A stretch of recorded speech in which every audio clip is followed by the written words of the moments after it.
లోకస్తులు ఎటన్నా పోవచ్చు, కానీ God is very possessive about his children. దేవుడు తన బిడ్డల విషయం చాలా పర్సనల్గా తీసుకుంటాడండి, జాగ్రత్తగా ఉండాలి. లోకస్తులు ఎటు పోయినా ఆయన అంత కేర్ చేయడేమో, కానీ నిన్ను ముట్టినవాడు నా కనుగుడ్డును ముట్టినవాడని హీ టేక్స్ ఇట్ పర్సనలీ. సౌలు దేవుని ప్రజలను హింసిస్తూ ఇబ్బంది పెడుతూ చెలరేగిపోతూ ఉంటే అడ్డుకోలేదా దేవుడు? ఆపలేదా? జోక్యం చేసుకోలేదా? సౌలుకు బుద్ధి చెప్పలేదా? సౌలు యొక్క ఆహాన్ని గర్వాన్ని వంచి తెచ్చుకోలేదా? చేతిలోకి తీసుకోలేదా? విరగ్గొట్టి ఒక చక్కని పాత్రగా మలిచి అప్పుడు వాడుకోవడం ప్రారంభించాడు. అంతే.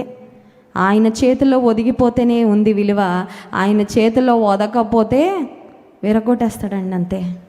తన భక్తుల పాదములు తొట్రిల్లకుండా ఆయన వారిని, ప్రియమైన సహోదరి, ప్రియమైన సహోదరుడా, నా పిల్లల జోలికి రావద్దంటారు కదా కొన్నిసార్లు. మనం ఎవరైనా ఇద్దరు పిల్లలు కొట్టుకుంటా ఉంటే మన పిల్లల్ని వెళ్ళి మనం ఎంత బాగా డిఫెండ్ చేసుకుంటామండి. మా అమ్మాయి అలాంటిది కాదండి, మీ అబ్బాయే, మీ అమ్మాయి అని మనం ఎలా ఫైట్ చేస్తాం?